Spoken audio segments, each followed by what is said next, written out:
Bonsoir Wamowski. Vous travaillez depuis quelques années pour l'éditeur Marvel, notamment sur les personnages que sont The Ghost Rider et le Punisher. Comment en êtes-vous arrivé à travailler avec l'un des deux grands éditeurs de bande dessinée américaine? Je pense que j'ai quand même eu beaucoup de chance parce que ce sont les premiers qui m'ont donné la chance de faire de la BD. Donc c'est en passant en portfolio, tout simplement. Précédemment, je travaillais dans l'animation, le dessin animé, pour des séries, télé. Je faisais du storyboard, du design de personnages et j'ai travaillé longtemps là-dedans en nourrissant l'espoir de un jour faire de la BD, que ce soit en franco-belge et puis aussi en comics, que j'aimais beaucoup puisque ça fait partie de mes lectures de jeunesse. Et il se trouve que Marvel, ils ont été le premier à me donner la chance de travailler sur de la BD. Voilà, donc j'ai débuté avec Marvel sur Ghost Rider.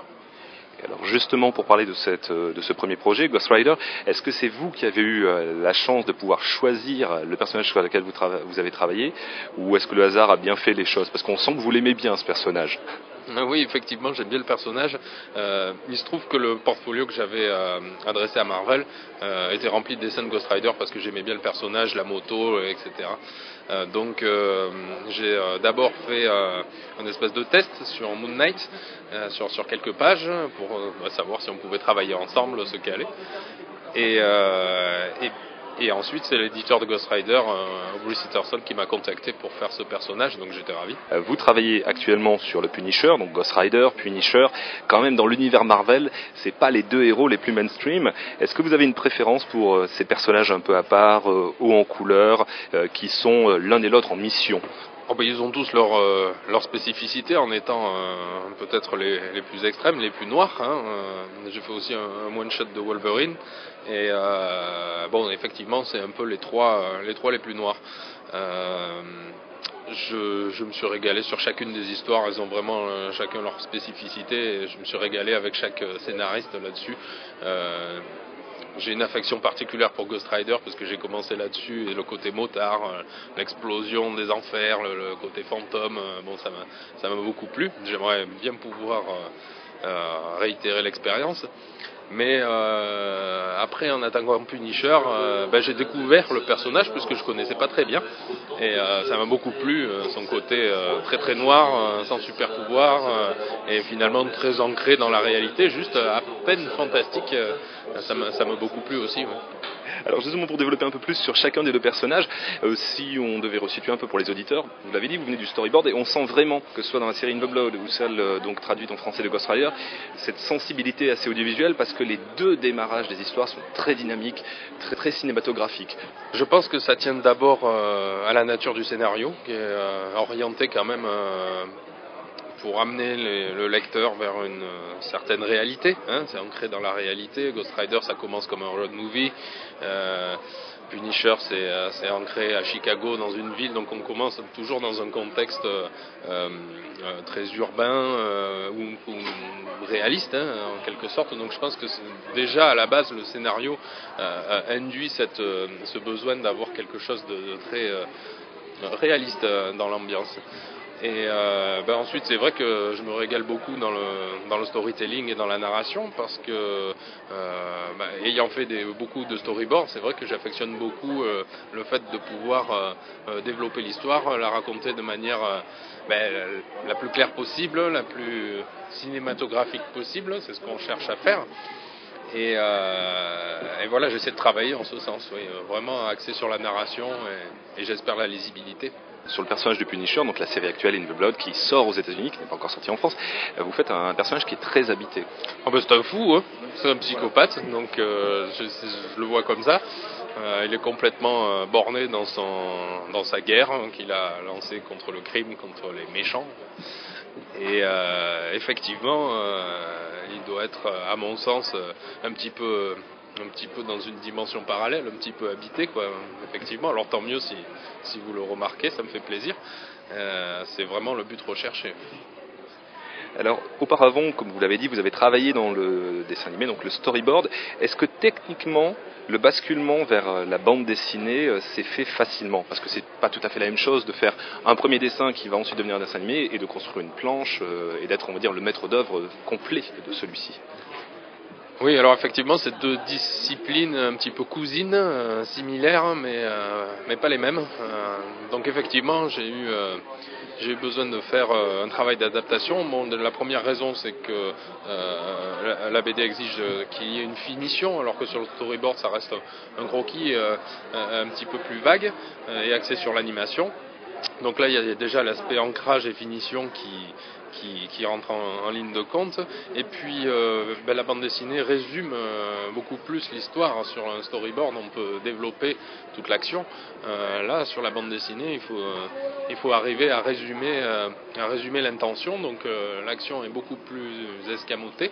Et il faut arriver à en extraire les images les plus fortes sur chaque moment qu'on choisit. Il y a une sélection qu'on fait, ce qui n'est pas forcément le cas dans le storyboard où on a le loisir de développer beaucoup plus les actions. Donc effectivement, c'est un petit travail à faire pour passer de l'un à l'autre.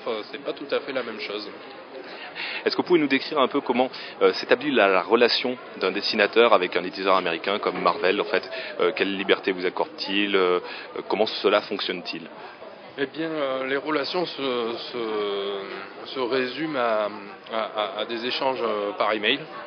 C'est très courtois, très encourageant, très professionnel. Les choses se passent très vite.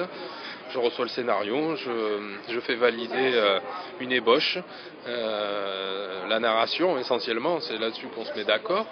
Donc effectivement, au début, il y a eu un certain calage pour justement essayer de coller au plus près, respecter l'histoire, les personnages au maximum. Mais en termes artistiques, l'éditeur m'a toujours laissé une grande place à l'expression personnelle. Et ça, c'était très appréciable, très agréable, que ce soit le scénariste ou l'éditeur. Bon, voilà, il me laisse faire les choses. Je suppose que c'est pareil avec les autres auteurs, il n'y a pas de raison. Il me laisse assez libre, tant qu'on respecte l'histoire, le personnage, et qu'on se sent bien dans ce qu'on fait.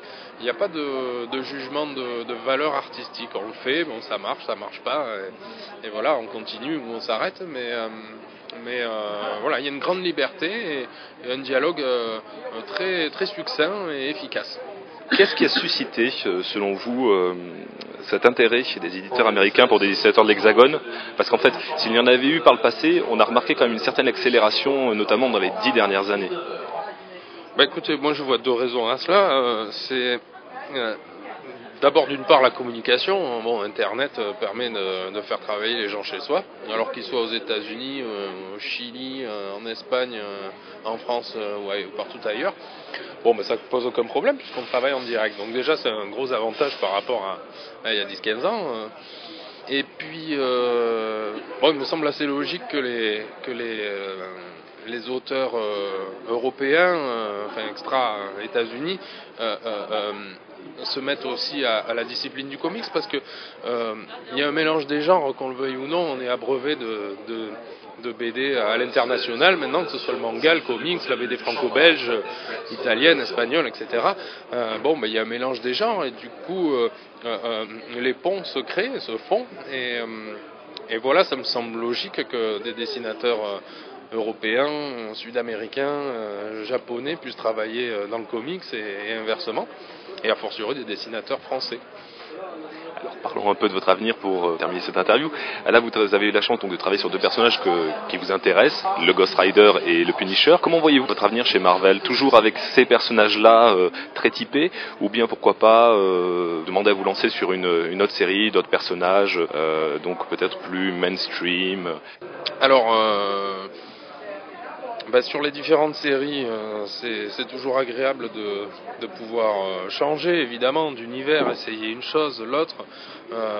Ceci dit, là-dessus, en ce qui me concerne, je vois les séries un petit peu au fur et à mesure, et finalement chez Marvel, on me propose toujours des choses pendant que je suis en train de terminer quelque chose, on me propose autre chose. Et ça se fait dans la dynamique de ce que je suis en train de finir. Donc c'est intéressant finalement de creuser plus loin et de se laisser guider un petit peu par ce qu'ils vous proposent dans la mesure où c'est intéressant. Et j'espère faire comme ils me l'ont proposé, une prochaine mini-série sur Wolverine. Donc voilà, c'est vrai qu'effectivement c'est un petit peu dans la continuité de ce que j'ai fait, de personnage noir et quelque chose d'assez violent, voilà. Et donc je suis content de pouvoir faire ça. Et c'est bien pour moi de continuer à développer dans ce sens-là. Et évidemment, plus tard, je serai peut-être content de changer. Mais pour l'instant, ça me convient assez. Très bien, merci Roland et bon festival. Merci à vous.